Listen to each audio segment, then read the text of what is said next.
Based on a true story in the 1960s, this racing flick sees the face-off of two major car manufacturers of the time. Ford versus Ferrari reveals the relationships of this historical showdown to leave you easily entertained. No, I am the father. And here we go. That belongs in a museum. Are you telling me that you built a time machine? Out of a DeLorean? You're gonna need a bigger boat. This is Sparta! Remember, with great power comes great responsibility. Dr. Grant, my dear Dr. Sattler, welcome to Jurassic Park. Welcome back to Easily Entertained. I am your host, Bryson Olson, here to talk to you about all things entertainment. Today, we are going to be talking about 2019's Ford versus Ferrari, starring Matt Damon and Christian Bale. This film is pretty fantastic in how it portrays its story, based on a true story of Ken Miles and Carroll Shelby. This film kind of goes throughout the process of how Ford was having a huge sales slump, and they decided to get into racing and take it a lot more seriously, and they hire the Shelby team. Carroll Shelby owned a bunch of cars and was very famous because he had raced in Le Mans, a very famous 24-hour race in France. And so they hire him and his team to work on their car and make it fast and get a team together that's going to beat Ferrari, which is one of the most famous car manufacturers, especially at the time. And they were making a lot more profits because their cars made headlines a lot more. They were faster. They had a lot more appeal to them, and that caused people to buy them more. And Ford was jealous of that and did try to buy them out, but was insulted by them. And obviously, we don't know exactly how everything went down, just because not everyone is still alive, but the film tries to make it as accurate as possible, even consulting the son of Ken Miles to really portray his story the best. And I think that's what going throughout this film is probably the best part about it, is the realness to it. And to have the realness to a story, you have to have relationships between the characters. And I think that's what Ford versus Ferrari does really well, is discover the kind of relationships, not just between businesses or between people, but between story elements, between ideas, how relationships build between each other and what that can do in real life and in storytelling. And I think the first one we really have to talk about is quantity versus quality. And you get that very much at the beginning when you understand who Ford is and who Ferrari is. Ford is very much a quantity type of company. They're all about efficiency. They make it cheap and easy. They have assembly lines. They have a lot of people doing a lot of very small jobs and not doing anything really to a very high level, just breaking it down in simple parts. And that's what Ford was known for. Ford was known not for inventing cars, but for inventing an assembly line to make the manufacturing of cars really simple. And so obviously that was their business model. Let's make a lot of cars, and it doesn't really matter what kind of quality they are. We can just make them a lot and make them fairly cheaply, and then they're more affordable for people to buy. And that was the whole goal of the assembly line, is to make things more affordable. Whereas Ferrari is more about perfection.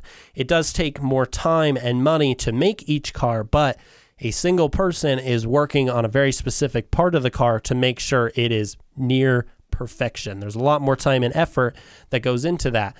And you have these two conflicting models that go against each other, and that represents itself a lot within our characters.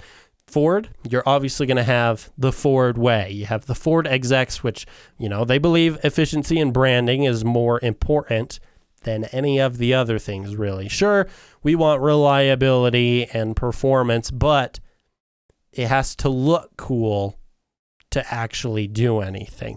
So it doesn't really matter what the car is, and more about how it's perceived. And you really see this in the film during the scene with the launch of the new Ford Mustang.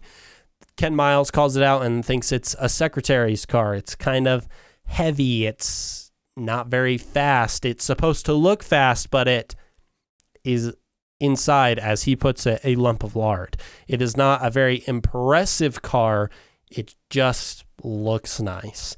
And that kind of pisses off some of the Ford execs, mainly Leo Beebe, because he was responsible for the launch of it, and especially because it's calling out their quantity over quality aspect. Whereas you have, in the story, you have the Shelby team. Although they're facing against Ferrari, we don't see much of Ferrari's side of things when it comes to the story. We are mainly looking on the American aspect, so we are focusing on the dynamic between the Ford execs and the Shelby American team that is working on the GT40 to make it beat Ferrari in Le Mans. And so the Shelby team is actually a bit more like Ferrari. They understand the power of doing. They are mechanics. They all do. They know what they are doing. And they think that a powerful car is going to speak more for itself and what it represents, rather than just trying to make an image out of it. They just make the best thing they can, and that will show itself to the public. And this kind of represents a willingness to change and a willingness to have quality. It doesn't matter how long it takes, but if you can do it right and perfect everything, then you will have something that is worthy of public recognition. And that's really why the GT40 wins, and why people then are so astounded by it, is not because Ford made a huge image of it. It's because of what the car had done to it, what it took to build up, the team that was behind it in the race that allowed them to win. And those kind of things speak for the quantity versus quality aspect of things. And that's what Ford versus Ferrari really stands for. It's less about it's not really about the car names themselves, but rather what they represent. Quantity versus quality. And they also represent something else. The other relationship they kind of follow, and we see this even more within our characters rather than just the teams themselves, is greed versus passion. Typically, when you're dealing with a big American capitalist business, that makes more sense, you are dealing with greed.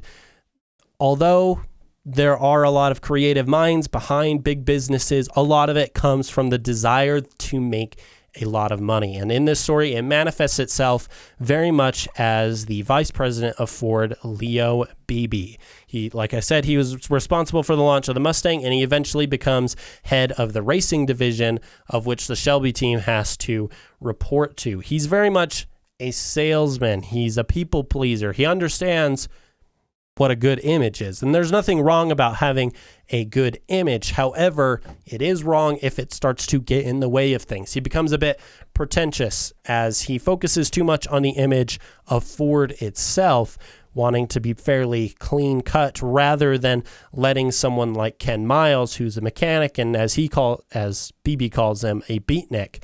He doesn't really want him representing Ford because he doesn't fit that clean-cut, all-American poster boy that Leo really wants. And that causes him to be a little annoyed when the Shelby team is pushing for that, because that's what speaks for the car itself, rather than just trying to make up some kind of marketing scheme to get people to want Ford products. You shouldn't be trying to trick people into getting products, but rather showing them that this product is amazing and that's why they should get it.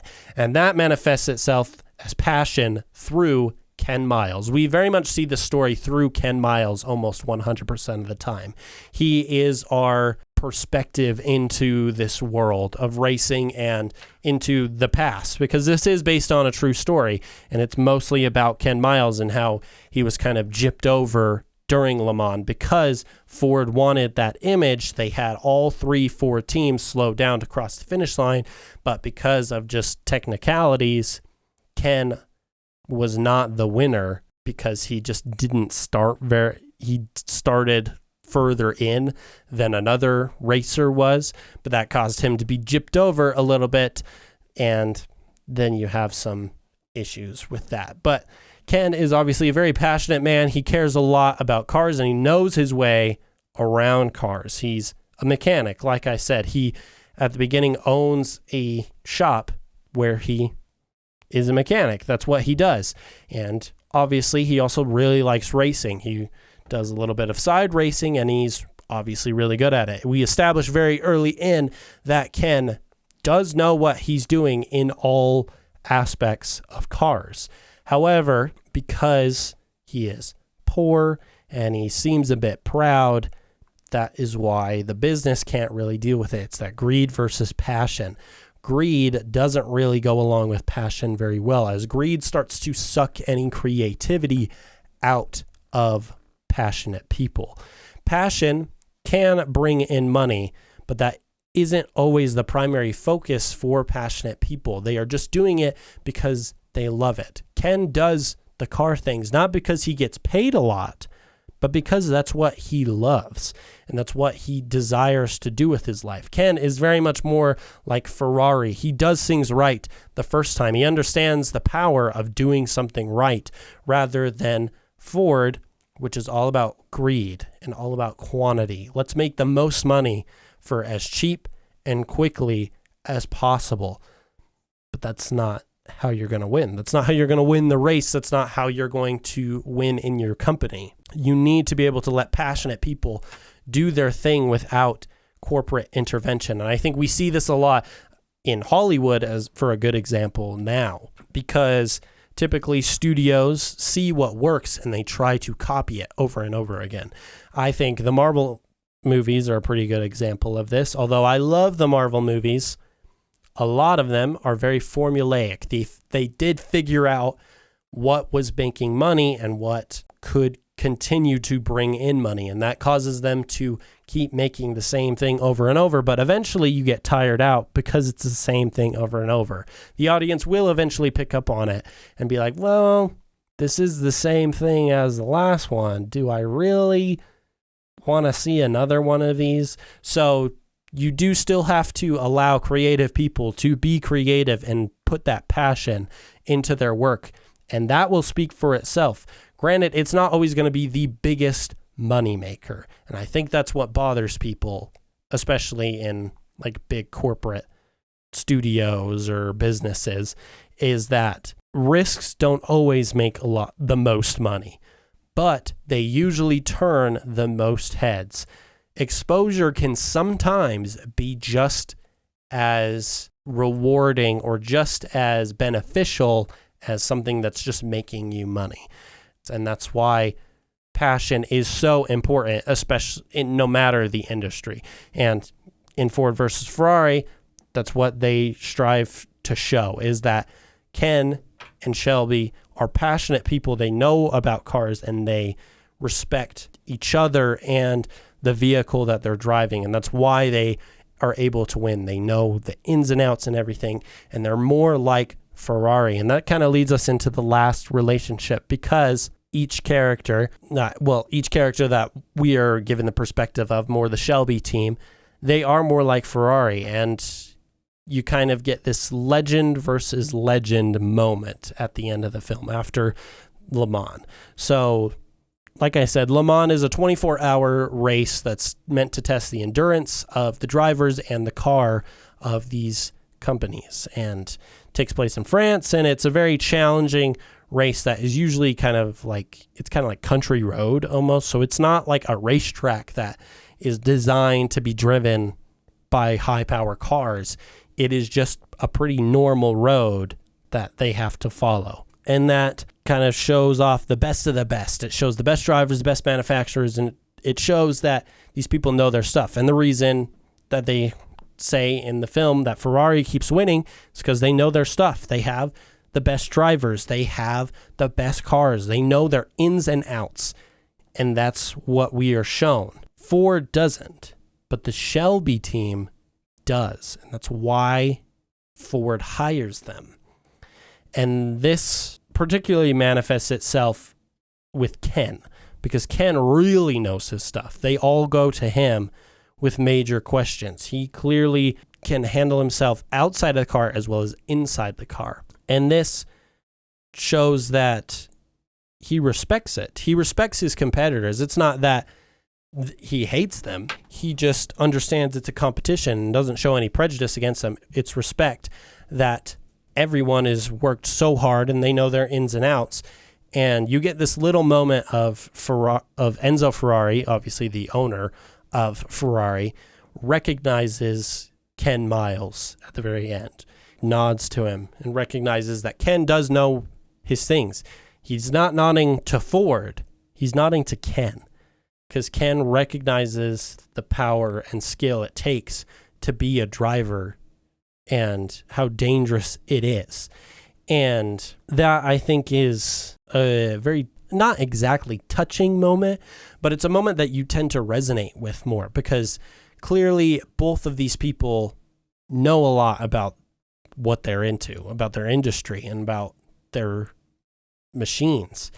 And they have both made huge names for themselves within short amounts of time.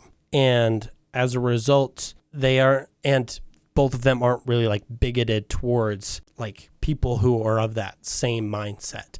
Like Ken is obviously a bit annoyed at Leo Beebe because Beebe doesn't really understand the machines. He understands the brand.